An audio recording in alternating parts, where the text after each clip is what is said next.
Hello, hello, hello. Welcome to the replay.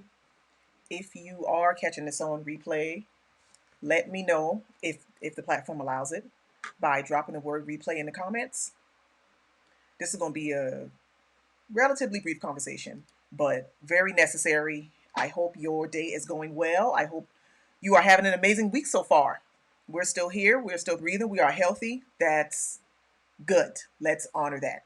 So, if this is your first time here, my name is Monique James. I am a master content strategist and founder of Renegade Creative Media Group, and we help purpose driven businesses and brands achieve content clarity. And content clarity is important because once you are armed with content clarity, you can leverage your content marketing to get seen or get visible online, to establish credibility online, and to get paid online.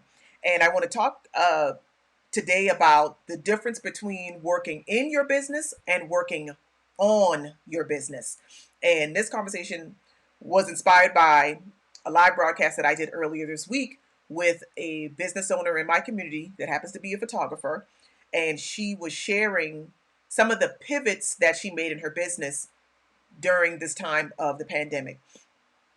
I know you've probably been hearing everybody talk about pivoting and what you need to be doing or what they suggest you should be doing. But I wanted to have that conversation with her because it helps sometime to hear exactly what somebody else is doing, and that will often help you figure out what you could do.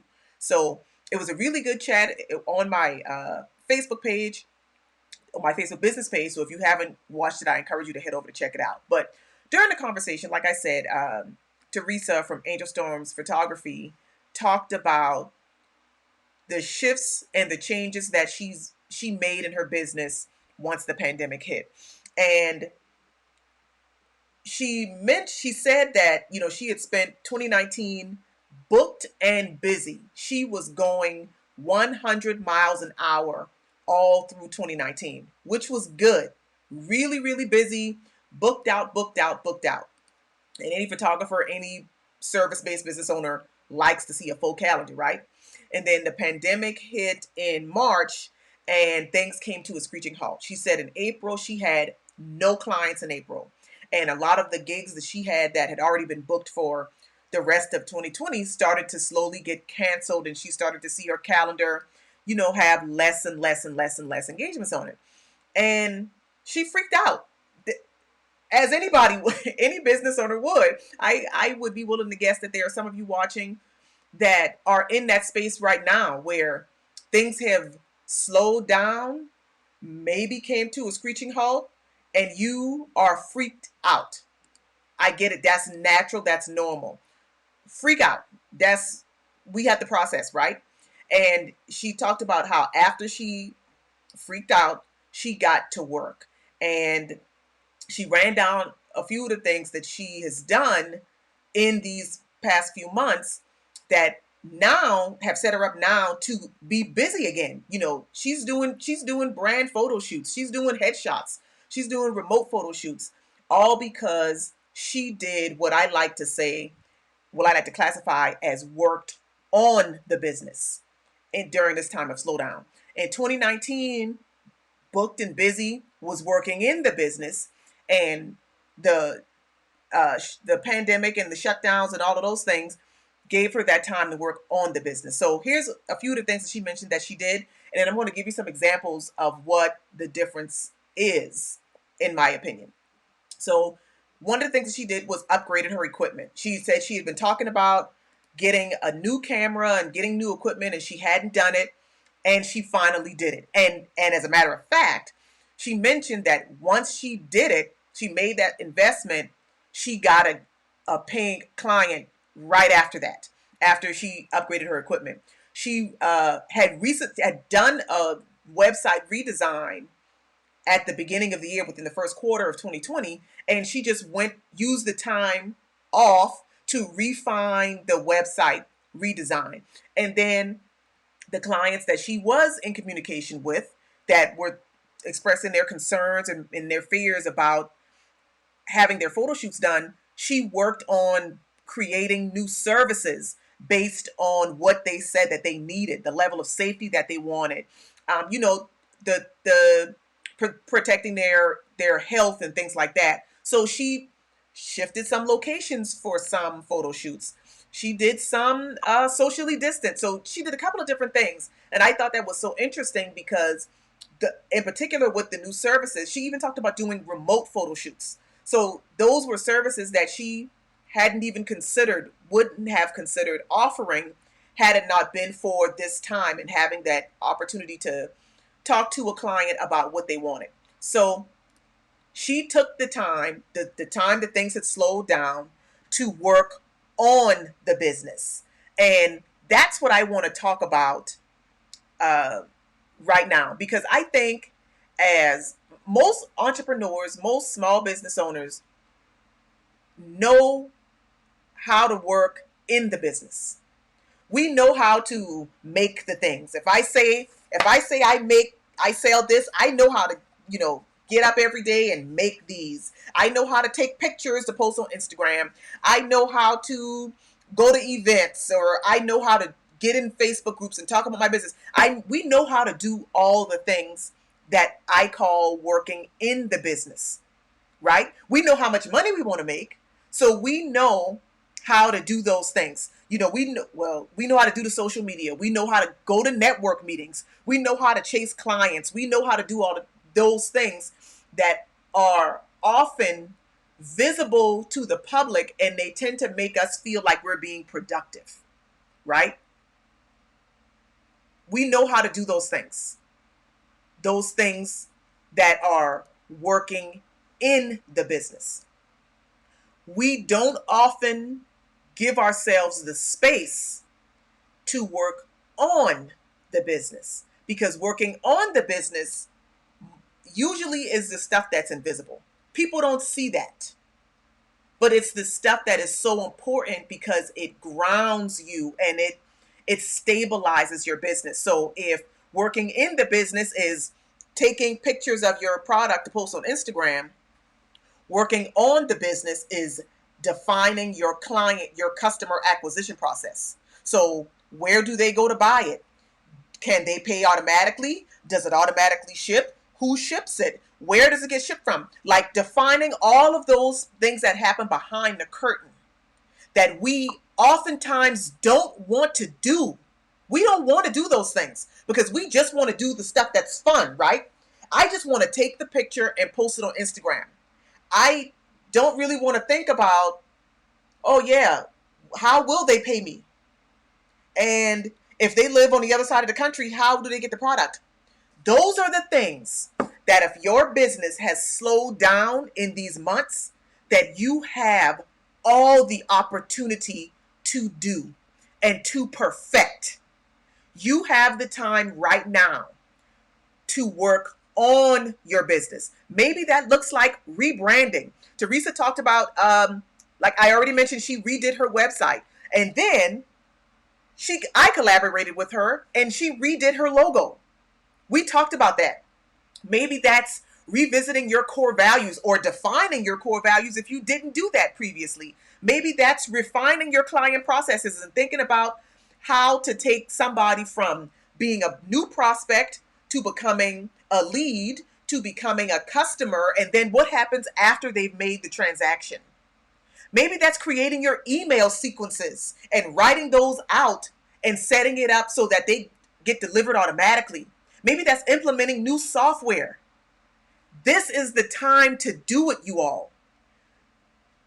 The working on your business allows you to show up confidently when you work in it. So if I know that my client process is defined and everything is automated, if I know that if somebody goes to my website and buys a digital product, they enter their PayPal or their credit card information, they put it in, it gets automatically delivered to them. Then they're going to get an email that tells them the steps with a video and all these other things. If that stuff is done ahead of time, then when I show up to talk about that product, I can speak confidently and tell my prospective client exactly what their experience is going to be like. But if I don't do any of that, then all I can say is, hey, you really should buy this. You should buy it. And that's all that I have to say. That is the difference between working in it and working on it. If your business was a house, now is your opportunity to repair the roof. Maybe you need to take up the carpets and replace your flooring. Maybe you have a leaky pipe that needs to be repaired. Maybe you need to cut the grass. Maybe you need to paint.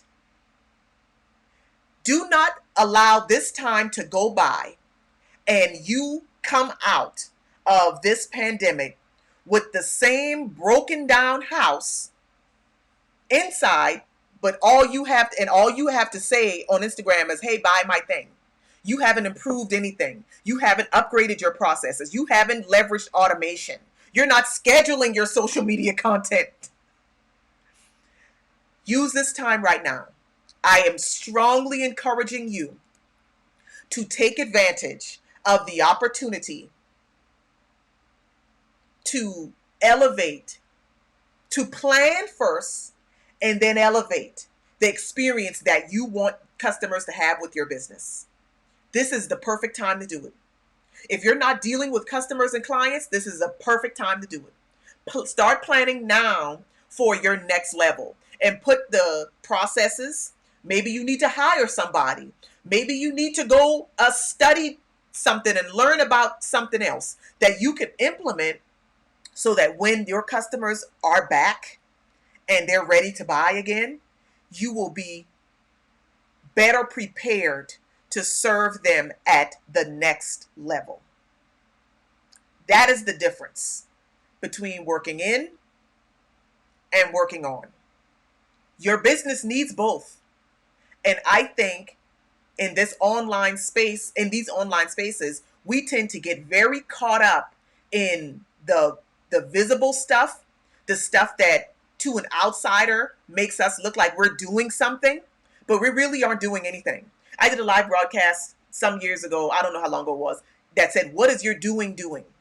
You're doing all the things, but you haven't firmed up and shored up the foundation of your business.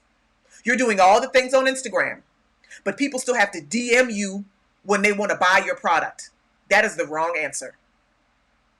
Use this time right now to work on your business. Build up your foundation. Stabilize your processes. Refine, automate, plan, schedule. Do all of those things right now. Work on the aspects that aren't always visible, but they position your business to grow consistently. Because if you can get a follower on Instagram, but when that follower is ready to buy, if they have to jump through hoops just to buy your product, then you haven't gained a customer. So then what's the point? Use this time to shore up, to build up, to stabilize everything that will allow your business to grow consistently and to last beyond this year and the next. That's the difference between working in and working on your business. Do we have any questions, comments, anything? Hey, Tina, thanks for tuning in. Deborah says, yes, this is good information. Streamlining processes is essential. Yes, it is. And it gives you freedom. It absolutely gives you freedom. When you know that your presentation and the way that you show up online is exactly the way that you want to, you can be confident. When somebody says, oh, I'm going to go to your website, you're not like, oh, I hope they don't click this button. No. Oh, go to my website, poke around. Everything that you need to know about me is there. You can be confident in what it is that you do and what you have to offer when you know that your house is built in concrete and not on sand. So if we don't have any other questions, comments, I am going to get out of here. Shout out to Teresa at Angel Storms Photography for making those pivots and for really showing people the way, showing us the way. It's possible, but you got to decide. And she said this, and I thought, and it was so impactful. Give up or get up. What are you going to do? You either going to give up and go find a job somewhere else, working for somebody else, or you're going to get up and figure it out. You only have two choices. Make your choice and follow through. So I thank y'all so very much for being here. I appreciate you. If you are catching this on replay and you have a question, comment, don't hesitate to drop it. You can find more information out about me. If this is your first time meeting me, this is how we get down. It's real talk. It's real conversation because we need it, especially right now. You can check me out online, MoniqueJames.com, MONIEK James. And yes, I redid my website during the pandemic. Brand new looking website. Redid it and redesigned a whole bunch of other things and got rid of some other things because working on my business, I recognize the value of using this time so that I will be prepared for the overflow when all of this is over. So I want to end this like I end every single one of my broadcasts. Baby steps to greatness. You see the hashtag in the caption here, and it is a way of life. It is my approach to being a business owner. Every single day that I get up, that I am blessed to have, to be alive, to be clothed in my right mind, I make a decision that I'm going to do something to move my business in the direction of my higher vision. A baby step. That baby step is getting me closer to my greatness. And I want to encourage you to choose to do the same thing. If you haven't done anything today, you still have time to take a baby step. So I thank you all so very much for tuning in. I will catch you in my next broadcast. Bye.